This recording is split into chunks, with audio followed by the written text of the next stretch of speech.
This week on Information Technology Leaders, Kendra Vandermeulen, board member and advisor to numerous high-tech firms. Now here's your host, Laura Schildkraut. Today's guest is currently on the board of directors for 3 companies and on the board of advisors for 5 more. She started working as a programmer at AT&T's Bell Labs at a time when they were hiring math majors and teaching them to code. She then became the first woman supervisor in her area of Bell Labs. This was followed by other firsts. She was the first female department head in Bell Labs' Columbus, Ohio location, and then the first female director at that location. She was the first woman in the company to have a baby while holding a director-level position. Actually, she was usually the only woman in management meetings from 1981 until 1994, when she moved to the Northwest to become a senior vice president for McCaw Cellular, now AT&T Wireless. Sometimes it's fun to be first, but other times it's quite a challenge. She was always up to the task. Please welcome Kendra Vandermeulen.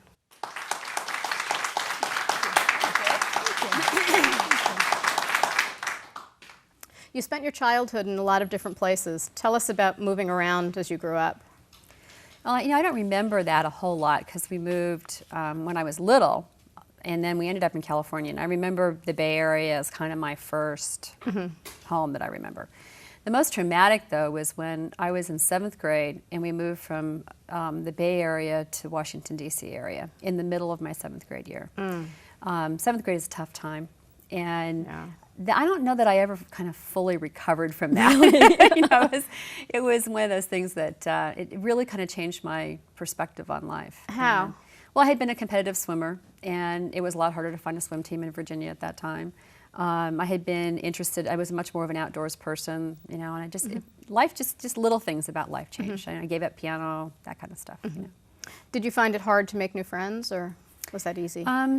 It was difficult at first. We moved into a new neighborhood. There were only 2 houses in the neighborhood, and there weren't any neighbors. And the other thing that was kind of frustrating about the whole thing, as I recall, was that the Virginia schools decided that the California schools were really backward.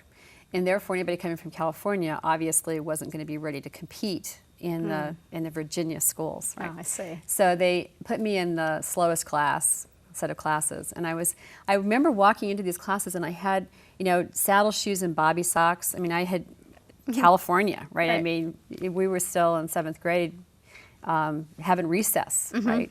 And I walked in and here's all these girls with their hair teased all up and makeup and stockings and everything. I was like, or am I? What am I going to do now? And I was so embarrassed. The first time a teacher asked me a question, I stood up to answer because that's the way you did it, right? And everybody just laughed at me. So it was, one of those, just a difficult time. Well, that's a hard thing to recover from. But so that's the main thing I remember about moving. Other than that, wasn't a big deal. It wasn't a big deal. I've heard that your family's kitchen table was the forum for a lot of discussions.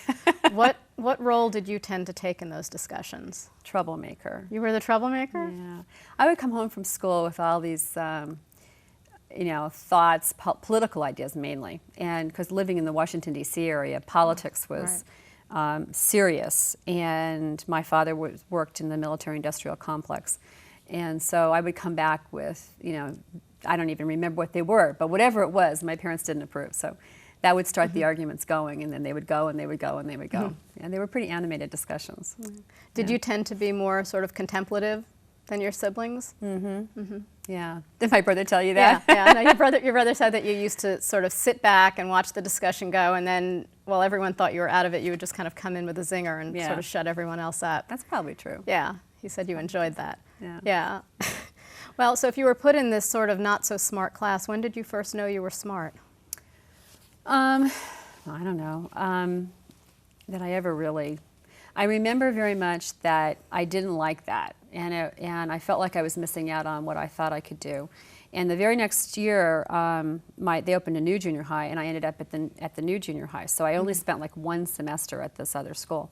And when I got there, I was supposed to be in the advanced math program. I was supposed to be in the advanced English program.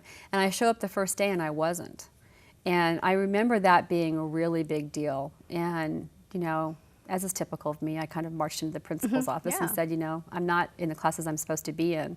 And they told me that that I must have misunderstood or whatever. But the next day, It was changed. It was changed. So your parents didn't have to call? Just you Not that marched I in know there? of, anyway. My parents may have called, but I don't recall that they Yeah, did. you never heard that part. Never did.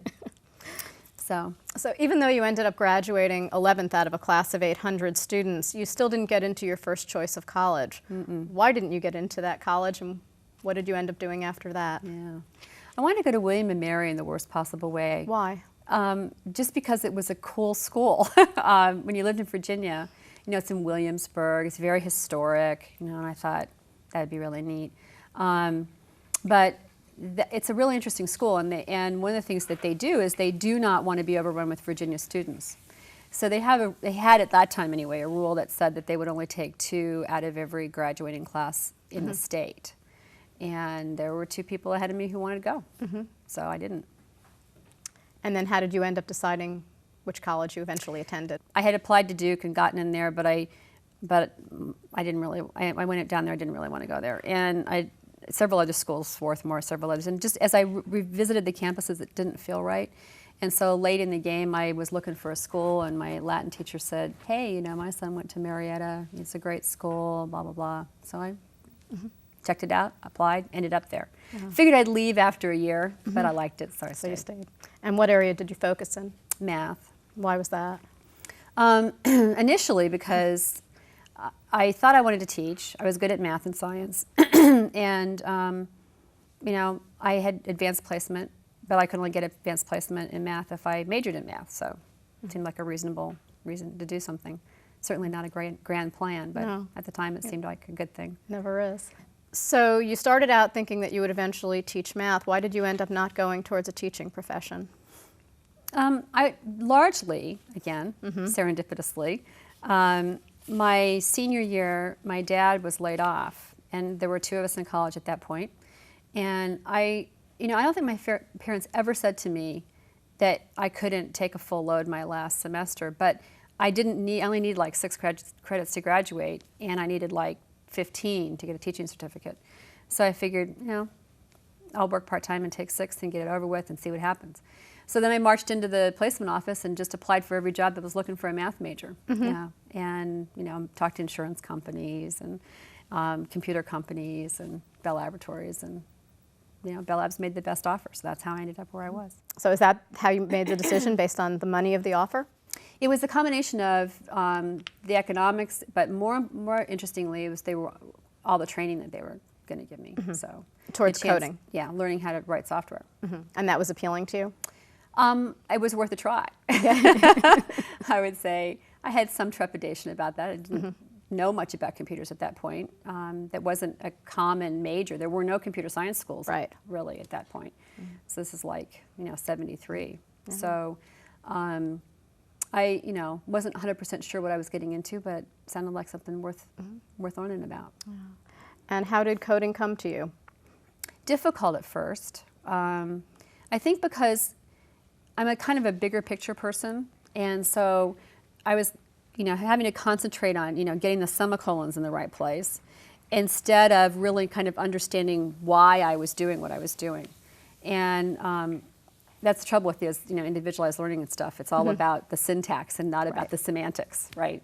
So fortunately, sitting across the hall from me was a guy who was a PhD in computer science from MIT. That's handy. Handy, and but really a delightful guy, just a delightful person. And I would just go over there and sit down on the floor of his office and say, I really don't understand what this is all about. I know how to do the mechanics, but I understand what I'm doing. Why am I doing this? And he filled in the blanks. He was great. He was, he put up with a lot, but he was really, really supportive. You chose to follow the Unix track rather than the IBM track. Why did you make that decision, and was it a good one? It was a fabulous decision. At the time, it was more about geography. I wanted to go to Homedale, and they were doing that work down there. The jobs were open. I kind of sort of wanted to go back to Ohio, and there was a chance that that organization was going to get moved back to Ohio. But it had nothing really to do with the technology.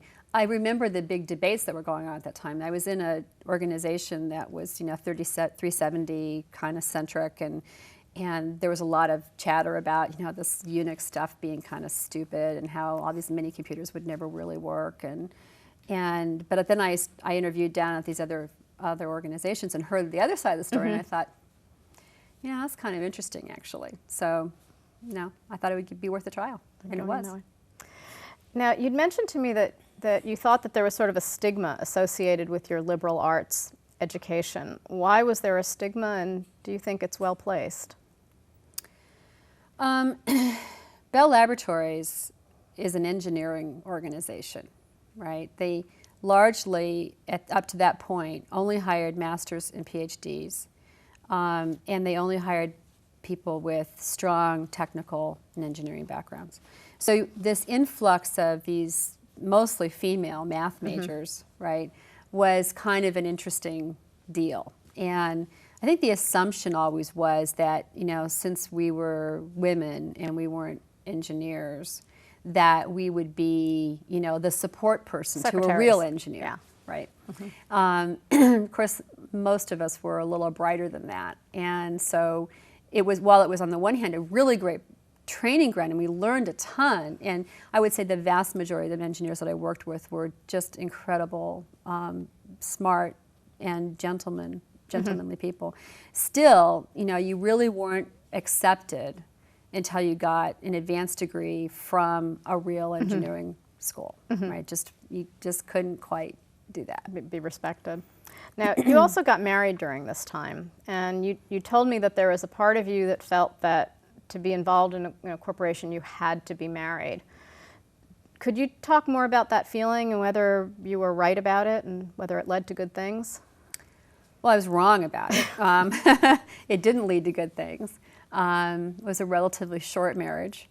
But the reasoning, the thinking at the time, you got to remember this is a time when it was really new for women to be in the workplace as professionals, right? When I would go to the Xerox machine to make a copy, you know, people would assume that I was a secretary.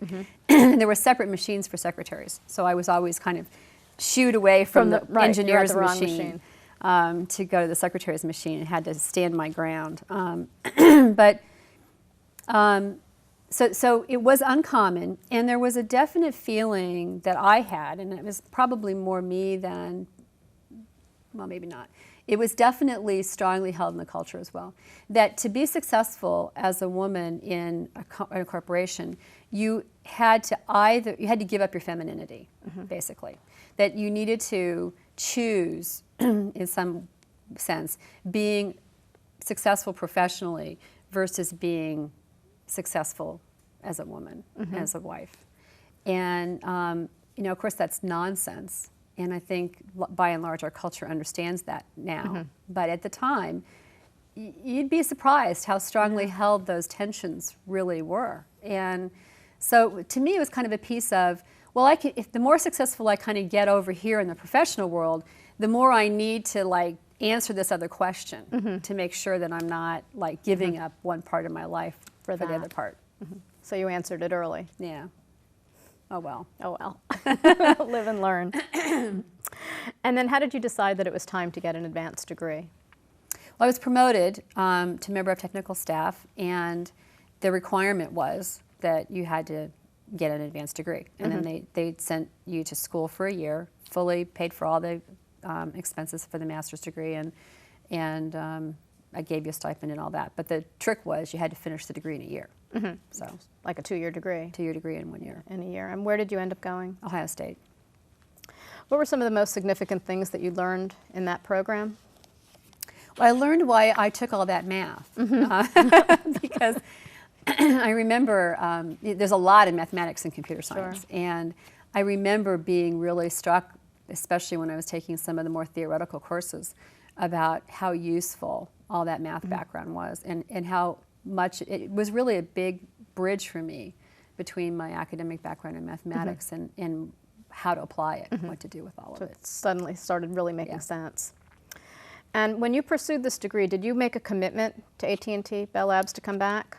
No. I made an emotional commitment, but there was no legal commitment required. So now you're a member of the technical staff, and from what you've said, it sounds like that was a big deal. It's a big deal. Why was that a big deal? Well, at that time, Bell Laboratories was one of the most prestigious research organizations in the, on the planet, really. And of course, I was in the development part, not the research part. But Bell Laboratories always prided itself in being a leader in research and development, and it also only promoted from within. So you had to have been a member of technical staff at Bell Laboratories to ever be the president of Bell Laboratories, for example. So there was just a long history, a lot of tradition, and they put a lot of emphasis on it. But one of the goals they always had was, to make people feel like to be a member of technical staff at Bell Laboratories was a career. You didn't need to be promoted, right, in order to have a career, because that was a pretty prestigious position in and of itself. Interesting. And what type of work were you doing now that was different from the work that you did before you attained that membership? Well, before that, I did a lot of software development on the behalf of members of technical staff who would do the design work. So you got to do design. Yeah, so I would have to execute their designs, sometimes which was a little challenging. But I now was in a position to actually have major subsystems that were my responsibility and to lead a small team of people that were developing things. And then a few years later, some of that leadership became more formal because you were promoted to supervisor. Did you feel ready for this? Yeah, I did. I felt like, in fact, one comment that was made about me at that time was that many people thought I would be a better supervisor than I was a developer. Why was that? Because I was a good developer, but I was good with group process. I mean, my innate people skills were, unusual, because this is a group of people that, didn't have a lot of that background. And then a few years later, you were promoted to become a department head. And was your being a woman a problem in this? Was it a problem for your team? Was it a problem for the other people? I don't think so. There were some awkward moments. First woman department head, all the people reporting to me were men. All the people reporting to me were substantially older, some old enough to be my father. And, maybe for a few weeks it kind of, was a little edgy, but it really wasn't that big of an issue. Now, if I'm not mistaken, this was about the time that the AT&T divestiture happened. Can you talk a little bit more about being on the inside of that? Yeah, it was a difficult time. You're sitting there after 10 years of fighting an antitrust battle, and so there were some aspects of it that were great because finally that was behind us. There were other aspects of it that were pretty unsettling, because it's like, you've been a monopoly, you've been regulated, you've been, the view that the company would have had and the people in the company was that it had been a real contributor to our society as a whole. Ma Bell was, kind of like motherhood and apple pie, right? Part of our country. And the uncertainty that's unleashed when you say, okay, now we're going to take this thing apart, and it's going to be unregulated, and we're going to try to have all this competition and everything, is pretty significant. And we probably spent, 2 years preparing for it, right? Creating memos of understanding between the parts of how life was going to go on and how business was going to be done post divestiture. So it was a big distraction as well. Now, you also married again during this time. How did this situation differ from the first situation? Well, I married for all the right reasons this time. And it was somebody that I had met at work.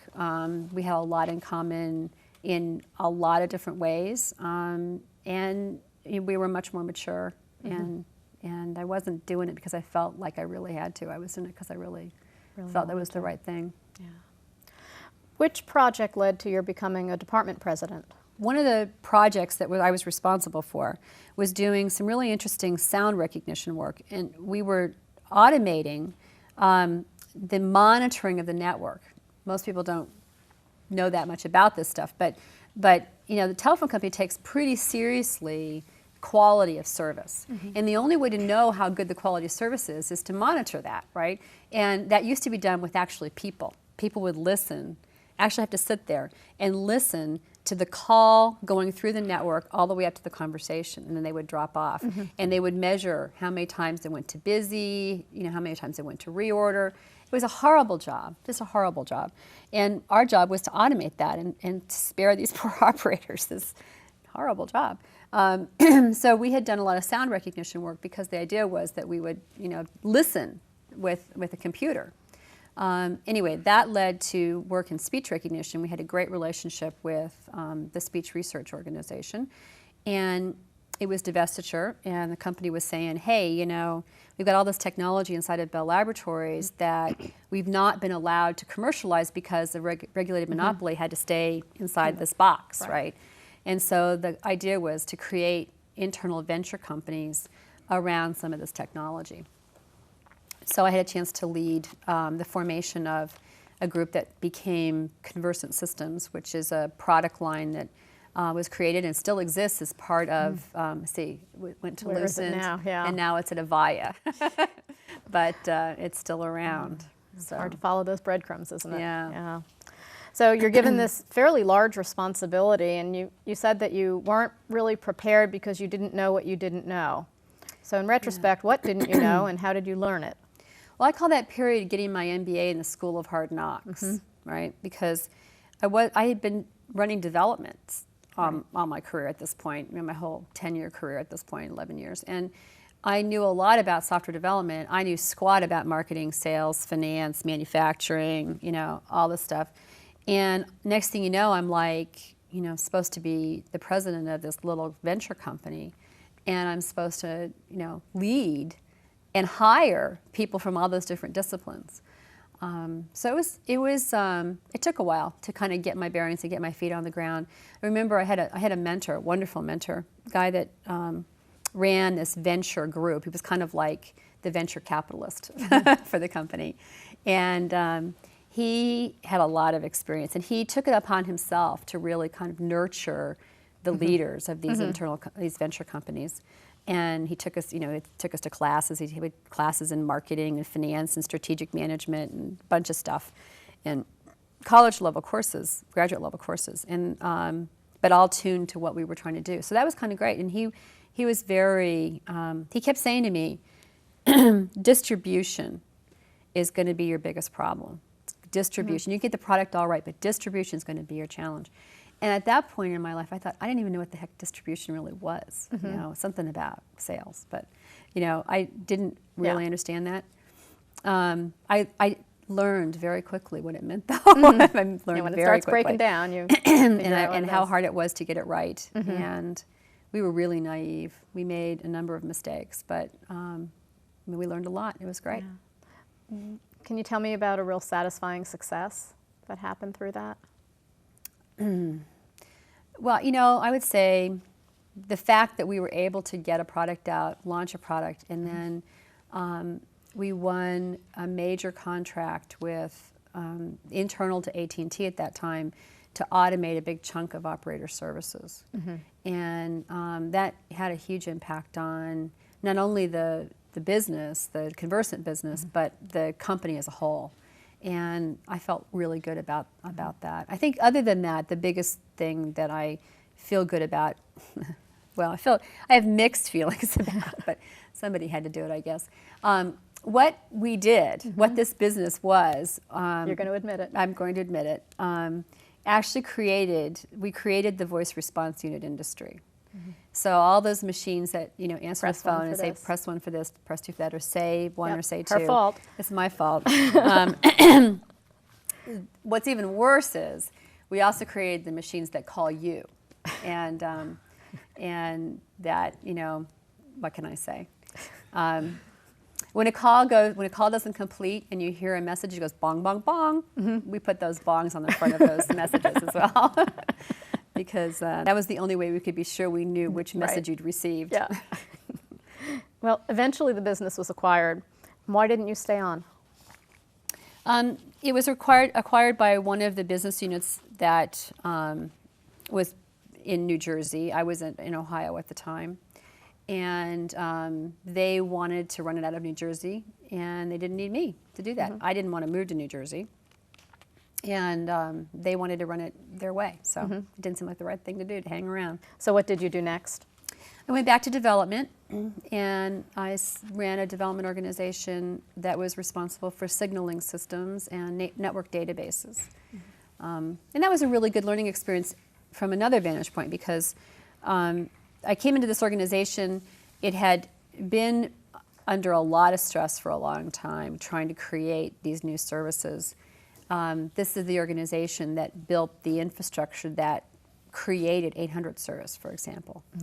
And back then we thought we'd need maybe maximum, if everything went really well, 3 of these big network databases to manage the 800 calls in the network.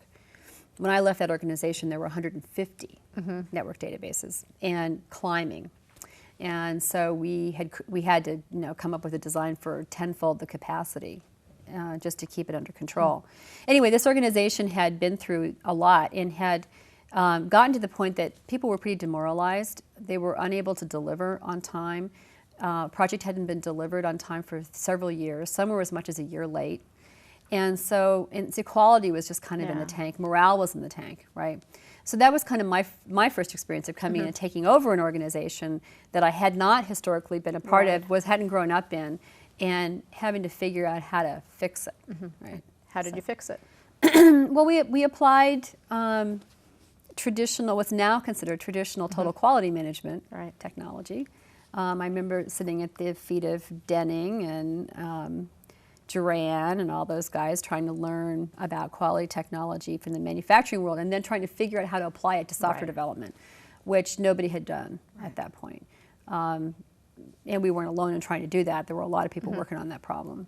But just trying to figure out how you measure the software development process and how you figure out where errors are really being introduced and what you're going to do to get them out of there sooner and all that kind of stuff was, it was a really good learning experience.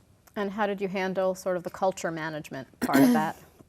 Actually brought in a consultant to help work with the culture, and this guy out of Pitt, was it University of Pittsburgh? And just, really spent time developing the management team and getting them to think about the fact that, there were human beings involved in this process, and that the culture mattered, and leadership mattered, and communication mattered, right? And really, in retrospect, it's not rocket science, but you'd be surprised. Yeah, you'd be surprised how little of it there is out there.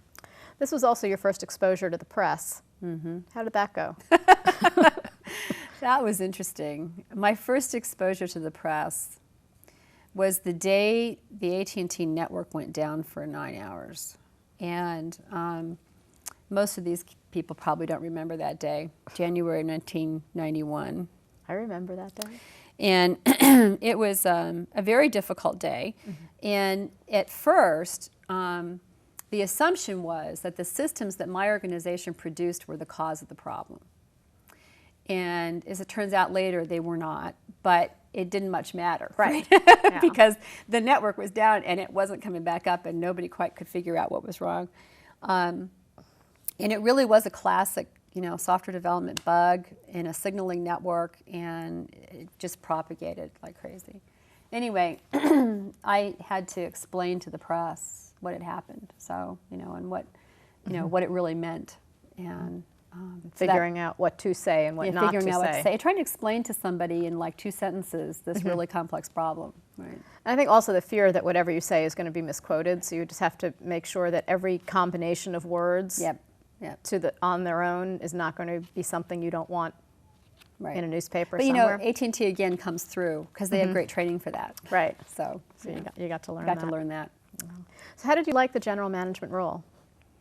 Well, I really liked I fell in love with starting businesses. I mean, the whole idea of creating a business and growing it from something I really was jazzed about.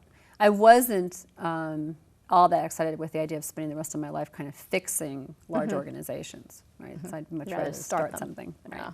So. Yet, after a few years in this role, and after 18 years with AT&T, you decided it was time to leave. Right. What happened? Well, I had every job that you could possibly have in Columbus, Ohio, which weren't that many, right? And I knew that the career path was back to New Jersey. I had been in New Jersey and then had been transferred to Columbus.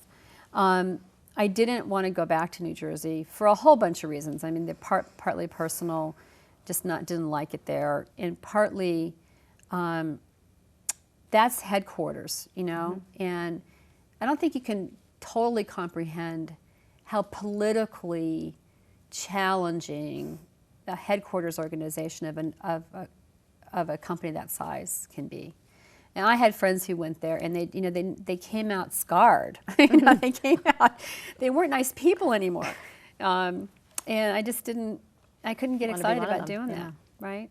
But I wanted to run a company again. I wanted to run a business, and so one of the guys who'd been on my board when I was running Conversant had, through a circuitous route, ended up as CEO of what is now Convergys. It was CBIS, Cincinnati Bell Information Systems at the time.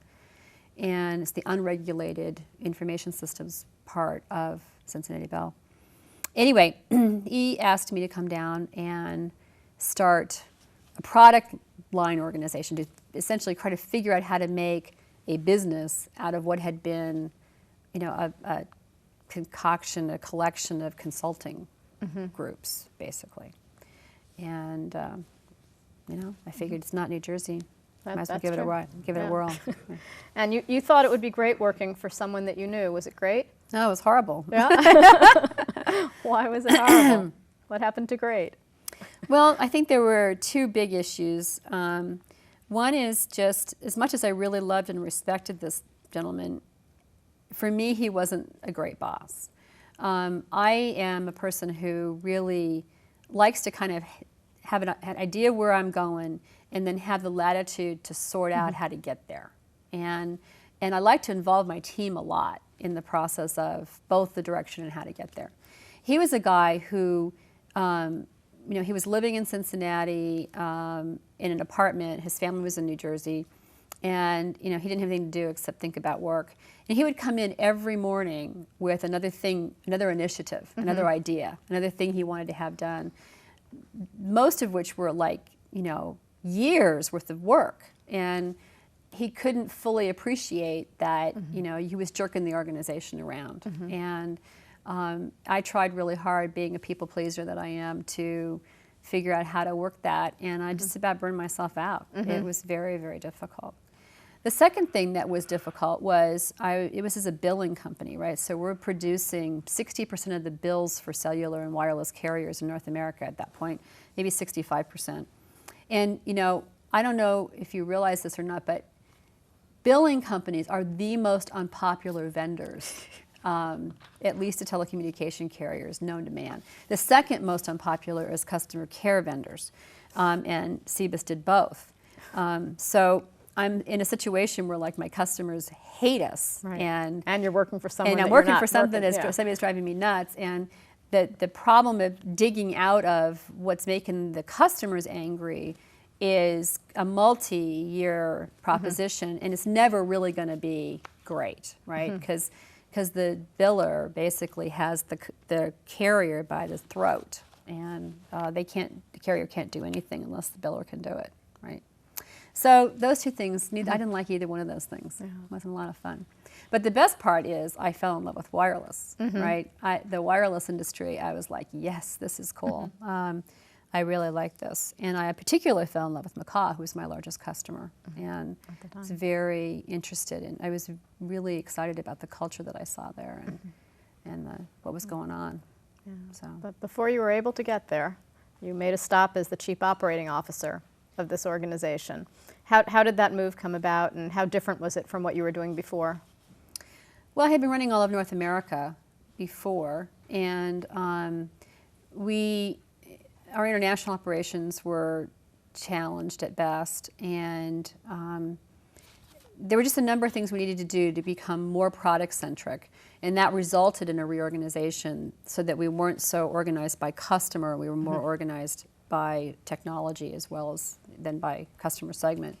And that created the COO position, and I ended up in it. And now there was a new CEO? As a result of a number of political issues, my boss, the CEO, ended up leaving. And the guy that was brought in to replace, I should have had that job. And that was the expectation that had been set with me was that would have been my next job.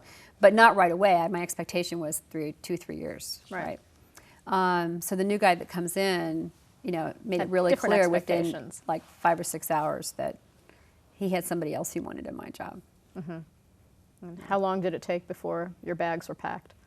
A few hours. Really? Yeah, That was pretty quick. not a long time. So on paper, coming to AT&T Wireless would sort of look like a step backwards in terms of level and within the organization.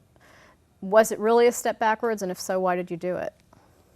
Well, it was a step backwards in the sense of title. It was a step backwards in terms of the size of the organization I was running, going from 6,000 people to 60 people. Kind of nice, though. Yeah, but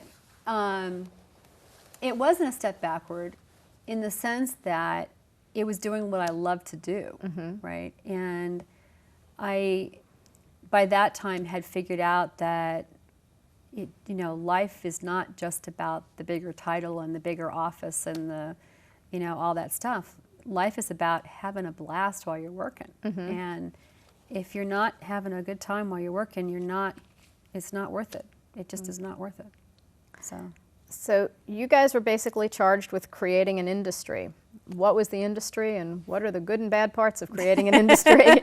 It's creating industry, wireless data, right? The wireless internet. That was our deal. We had to figure out how to create the wireless internet. This is at a time, so this was in '94, and it's probably hard for your audience here to remember, but most people didn't know what the internet was in 1994. There was still you could buy this internet in the box thing, and if you were geeky enough, you maybe could kind of get it working. And so we were trying to do the wireless internet before anybody even knew what the internet was, right? Which is how crazy was that? I thought, I don't know what I was thinking. No, what I was thinking was... You were thinking, I've got to get out of Cincinnati. I got to get out of Cincinnati, right? And I got to get to work for Macaw, and I got to work on something new. And so this whole thing about packet networks, and I spent probably the first 3 years giving talks about what the difference between a packet network and a circuit network was. Because in wireless, it's like a call setup, right? That's what you do, you set up a circuit. And this idea that we were going to multiplex packets over this thing and have lots of different data threads going on, and that it was going to be fast end to end across the country, and it wasn't going to chew up a lot of capacity. I mean, it was just really, that we wanted to charge people either flat rate or by the amount of data they moved, not by the amount of time that they were on, so you could stay on forever and just pay for what you used. And all these concepts were are you out of your mind? So it was a really interesting communication experience. And then, of course, we created a protocol. When I came in, the CDPD protocol, a cellular digital packet data protocol, was in Rev 1.0 in the standards body. And we had to design and build all the infrastructure, get companies to do that. We had to get other companies to build handsets and modems and stuff for computers. And we had to figure out how to bill this stuff because nobody had ever billed packets before. And we had to figure out how to price it and position it and put it in the marketplace. And it was just, there was nothing certain about it other than it was going to take a lot of money to put a nationwide network up. And, we did. Yeah, you made it happen. Made it happen. Yeah, you still moved into another role. Not for a while, though. Yeah. I did that for a while. Yeah. I did that until 98. So that's 4 years. Now, also during this time, when you were hired, Jim Barkdale was the one who hired you, and he left the company shortly thereafter. How did that change affect the company, and how did it affect you directly? Well, it was really interesting. I don't think I fully understood what was going on until much later. So I was hired by Jim, and at the time it was still Macaw, and Craig Macaw made all the ultimate hiring decisions. So one of the most interesting things was the day that I had to go in for my interview with Craig, and Jim Barkdale had to present me as a candidate to Craig. So I had to sit and listen to that. We could talk about that at some point. But it became clear to me much later that this whole packet data initiative was one of Craig's wild-eyed ideas, of which he had a lot. And that none of the rest of the company, except for Craig and Jim, cared. It was like, oh, there's a bunch of mad scientists over in this other building who are doing this screwy thing with data, right? And so when the company was sold to AT&T, Craig leaves, 6 months later Barkdale leaves, I'm like, does anybody even know I'm here? You know, what do we do now? And it took a while to kind of figure out where there was support, if there was a need to teach people what it was all about. It was difficult transition to have him go at that particular point in time. And kind of something you hadn't really faced in your career in quite that way. Yeah, I mean, I had lost bosses before, but I didn't. That critical. Not in a situation like that where, you know, it really wasn't clear whether anybody really wanted us to do what we were doing. Yeah. How did your move then to product strategy and development come about? Well, after we built the network and we got the service launched, and we had created a number of really cool things. This concept that you have now of a little internet browser on your phone, we started that too. That's called WAP, or Wireless Access Protocol. And those were all inventions of necessity, right? Because we were trying to figure out, we got this great packet network, what do we do with it now?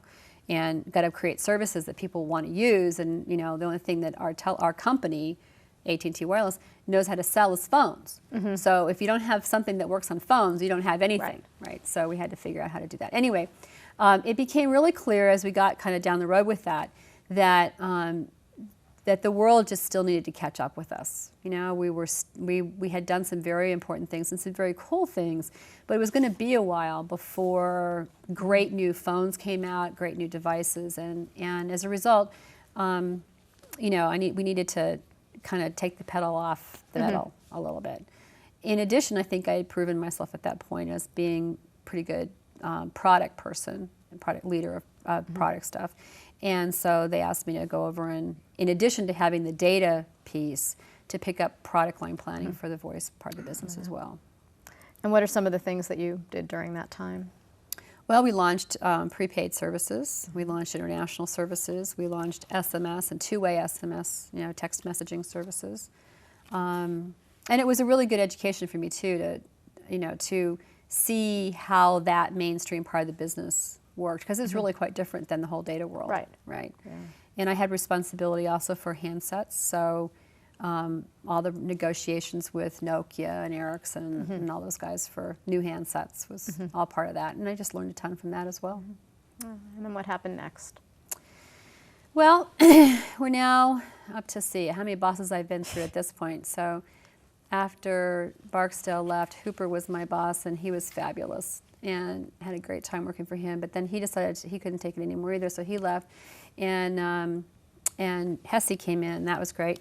And then we decided that we were going to go out as a tracking stock, right? And the whole world kind of turned upside down. And this is at the time now where, so this would have been what year? 2000? 99, 2000. The street, Wall Street, was like totally enamored of all of these new wireless internet services. And all anything internet, right? And so, you know, phone.com is going nuts, and all these things are going on. So we decided we're going to take this tracking stock out, and they decide that, you know, well, we better have a data story, because you know, the street expects a data story. And since I was the only one in the company who knew to spell data, guess what I had to do? The data story.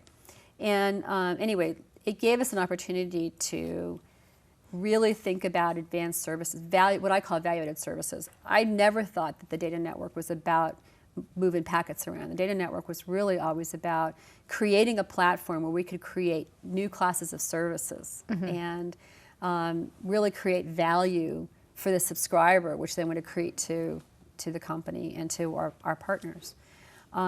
So I had recommended that we form what's now called the multimedia subsidiary, and to really focus some attention on not just moving packets around and voice calls around, but services, you know.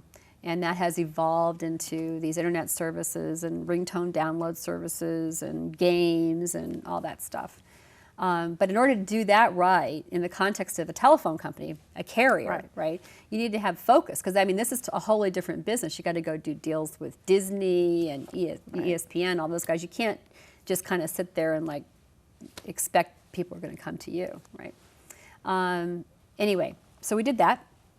Started to put that multimedia subsidiary together, and I really kind of had to look myself in the mirror and say, you know, do you really want to run that? Do you want to climb that mountain again?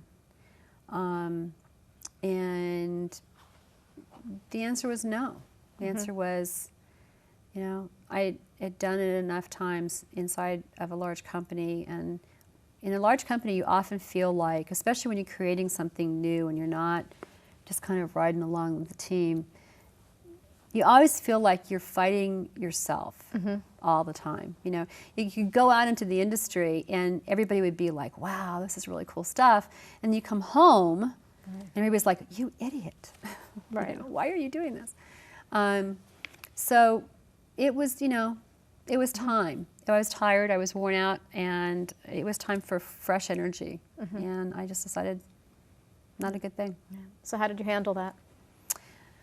Well, I took a sabbatical for a few months. I had been honored with an award as the top female leader in the AT&T Corporation. It's called the Catherine B. Cleary Award. And one of the things that goes with the award is you get to go off to school and take a course. You know, go to Sloan or someplace. And I couldn't face the idea of doing that, to be frank. I just looked at my management and said, instead of sending me away for 3 months, I want to take a 3-month sabbatical. I just want to kind of, you know, stare at my navel and figure out what the meaning of life is. So I did that. And when I came back from that, I said, you know, I will help you get this MMS off the ground. I will help you make this transition, but I want to leave in a year. And that's what I did. So you made the arrangement that you were going to stay for a year and do this. And you said that you paid a price for that honesty. What was the price you paid, and could you have done it any other way? Well, I couldn't have done it any other way because I am who I am. And I am a pretty transparent person. I'm not a person who can put on an act at all. The price I paid was that there were people in the company, particularly certain people in my management, who I think just didn't understand that idea. It was as if I was being disloyal. Even though you were completely upfront with them. I mean, I was disloyal to think that I would leave. It was disloyal to think that I would choose other than the choice that seemed expeditious for the company. And that you know, definitely put a wall of discomfort between me and certain other people. So I'll bet you were pretty ready when the end of that year came. Yeah, it was. It's a long time. So what did you decide to do next? Well, I sort of made I made what I would consider to be sort of an interim set of decisions. I looked at, I wanted to stay in the wireless industry.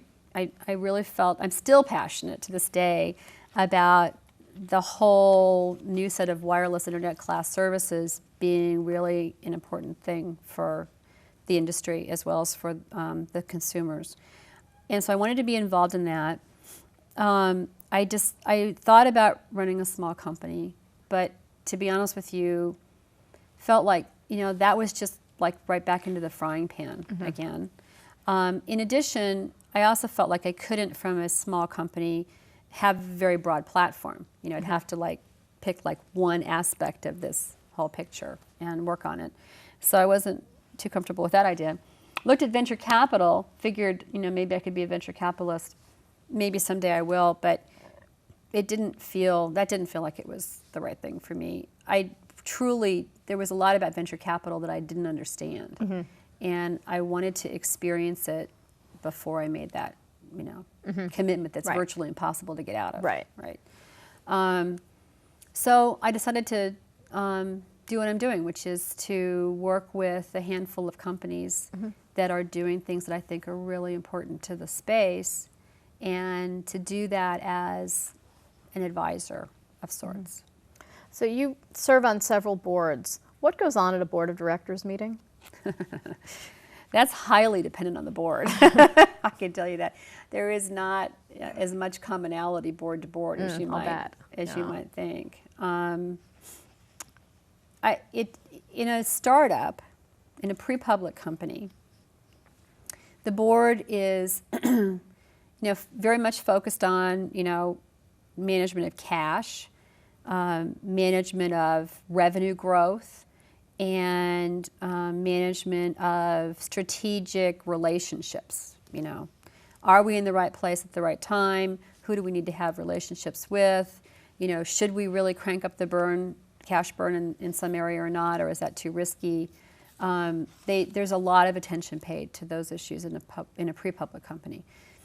In a public company, it's much more, what is the street going to think, and how do we, what do we have to do to move the stock price in the right direction and advantage the shareholders. And in a smaller company, there's more discussion of the actual technology and the products and the customers and the revenue streams. And in a larger company, it's more about the numbers and the statistics.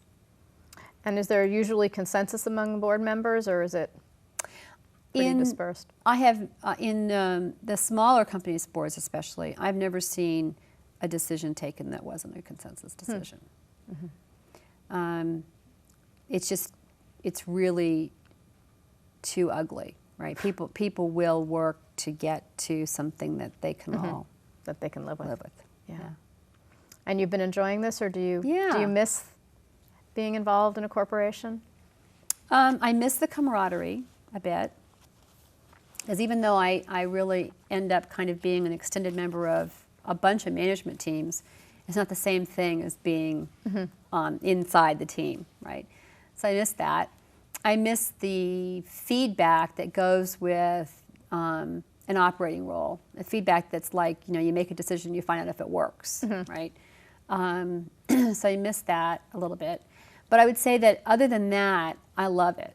I love the fact that I get to work with really smart people on really interesting problems.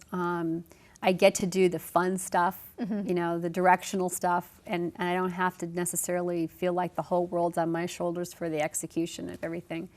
And I get to work with a bunch of different teams, and so I'm learning a ton, because I see different companies that are in different parts of the food chain and what they're up against and how they can interact with each other. And so I'm just learning way more than I would be if I was doing any one of those things. Do you think you'll ever go back?